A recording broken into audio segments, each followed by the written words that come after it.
I think one of the primary responsibilities of this channel and the internet in general as it pertains to news is to provide stories and information that a lot of times don't get covered to excess by the mainstream media. And I'm going to try to do that right now. So over the past week, and as I'm recording this, Trump's State of the Union speech is currently wrapping up. It's not really that hard to figure out what I thought of it.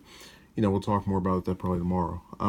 But as I was sitting here yesterday and kind of reviewing the tweets of people that I follow, one of them was from Bernie, who was talking about Stacey Abrams being selected as the Democrat that would give the party's response to Trump's State of the Union. And, Sanders for the last 3 years has given a response as well as in his role as an independent.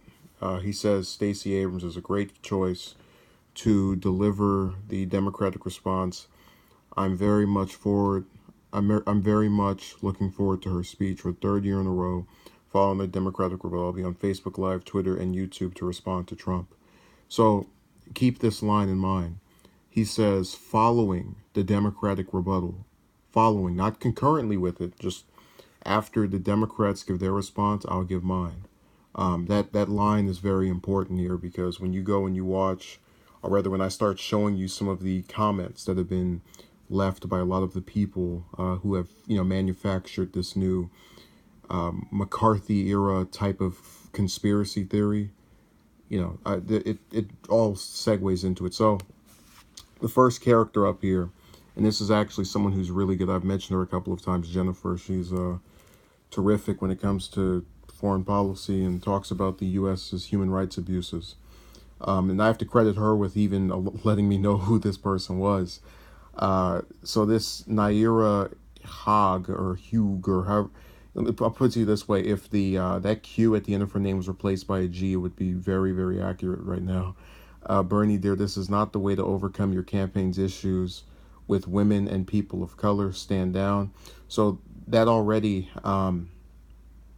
is perpetuating a theory that was disproven. Sanders has over 70% approval rating with people with African Americans, other ethnic groups we can get into, but I remember that one distinctively.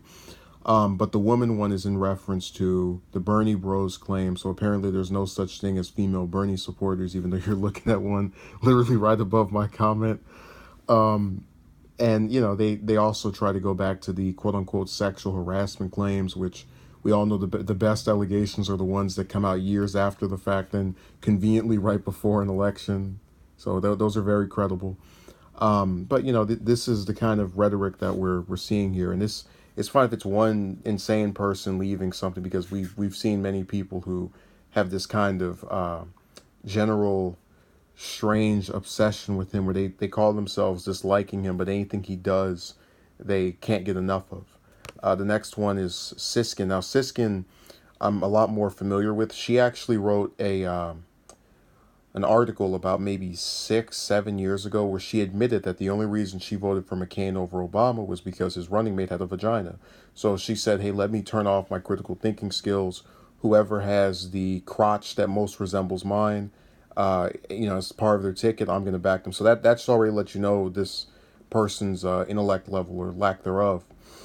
And her response to the story of Sanders delivering his State of the Union response is, why is he talking over the black women our party chose to speak for us? This is disrespecting black women, the most important, reliable part of our base. He can speak another night. This is Stacey Abrams' night. She was the one the party chose. Nope, this is not his night. So she is now claiming that Abrams owns the night, that no Democrat should be allowed to discuss or talk about this for the remainder of the day. They have to wait a whole 24-hour period before they can speak, and is apparently confused as to the speech that Sanders wanted to give, or is planning to give in about 20 minutes or whatever, being after the one that Abrams is giving. So therefore you can watch both or neither at all, which theoretically, if you hate him as much as this individual is claiming to hate him in this comment, you would probably not watch his speech. But again, they have their obsession with him, just like how Fox is an obsession with AOC, so they can't get enough of these people that they want us to believe they can't stand. Now the one that's the most, and we go back to the McCarthyism and the new Red Scare with Russiagate. Insane is that on that same post of Sanders announcing his the rebuttal on his part, this another person you've never heard of, and if you haven't, you're not alone. Louise Mach, or however you pronounce her last name, says, "Can't you kiss Putin's behind on another day? Not during Black History Month." While Stacey Abrams gives her historic rebuttal, "We already have to listen to one old white male traitor advance the Kremlin's interests. We don't need to." So, you guys realize this is reverse racism? As I stated before, he's given a response 3 years in a row. So now, because the person happens to be an African American, which they should have done a long time ago, for as long as for as large of a number as blacks are to the Democratic Party's voting base, now all of a sudden, just shut up, shh, don't talk, don't say anything, just keep quiet, don't speak at all. And this is the same person who's talking about two people who are political polar opposites, but happen to share the commonality of being Caucasian, and saying, "Oh yes, you both are Kremlin." Think about how insane this is.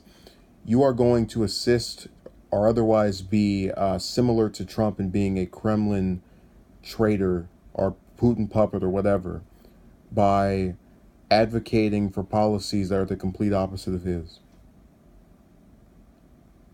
That makes sense. So there are a lot of people in the comment section that have made some good responses. But again, these are the attacks that Sanders is going to get. Yeah, this is my reaction right here. This GIF.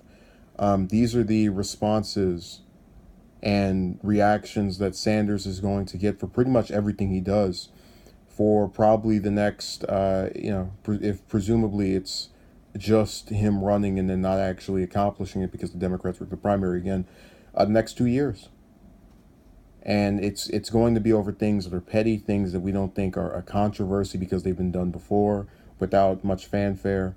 But they'll always find a way to manufacture a controversy. And it's not done by individuals who have a substantive argument against anything he's proposing. Because if you look at these people, they haven't said a single thing about Stacey Abrams as an individual, as this candidate who made her positions known during her gubernatorial election against tickle me voter fraud Brian Kemp.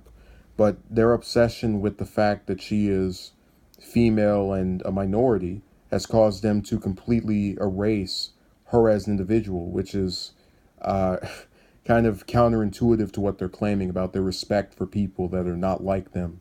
And then you lump all of them into a category like you're doing here now, as was done with Sanders and Trump. Two people that have, I think even their followers would agree, political opposites for the most part. Oh, they're alike because they both happen to be the same ethnicity.